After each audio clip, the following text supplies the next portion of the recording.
ஜகாத் என்றால் என்ன? சமூகத்தில் வாழக்கூடிய பலருக்கு ஜகாத் என்றால் என்னவென்று தெரியாது. முதலில் எப்படி ஜகாத்தை கணக்கிட வேண்டும் என்று கூட தெரியாது அவர்களுக்கு. எந்த செல்வத்திலிருந்து ஜகாத்தை கொடுக்க வேண்டும் என்ற எண்ணம் என்ற கல்வி கூட அவர்களுக்கு கிடையாது. ஏதோ 2.5% ஏதோ ஒரு செல்வத்திலிருந்து பேங்க் அக்கௌண்ட்ல இருக்கா 2% எடுத்து வருஷத்துக்கு கொடுத்துருவோம். இதுதான் அவர்களுக்கு உள்ள பலருடைய அறிவு. இல்ல மஷா அல்லாஹ், அல்லாஹ் பாதுகாத்தவர்களை தவிர முறையான முறையில் இந்த சமூகத்திலே செல்வம் உள்ளவர்கள் ஏராளம் ஏராளம். முறையான முறையில் ஜகாத்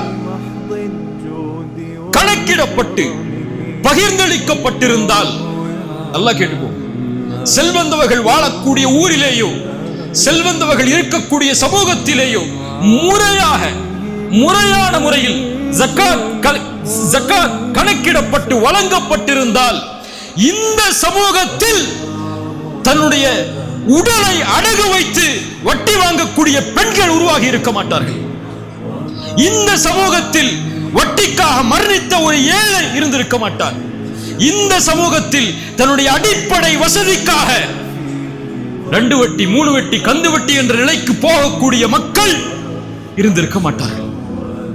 இது செல்வந்தவர்களுடைய பிழை மட்டுமல்ல, அதற்குரிய ஒரு கணக்கீட்டை அமைக்காமல் அதற்கான முறையை அமைத்து அந்த முறைப்படி ஏழைகளை கணக்கிட்டு அந்த சமூகத்தில் தரம் ஜகாத் கொடுக்கப்படுவதற்கு தரம் உள்ள மக்களை கணக்கிட்டு ஜகாத் முறைப்படி செலவழிக்கப்பட்டிருந்தால் இந்த நிலை வந்திருக்காது.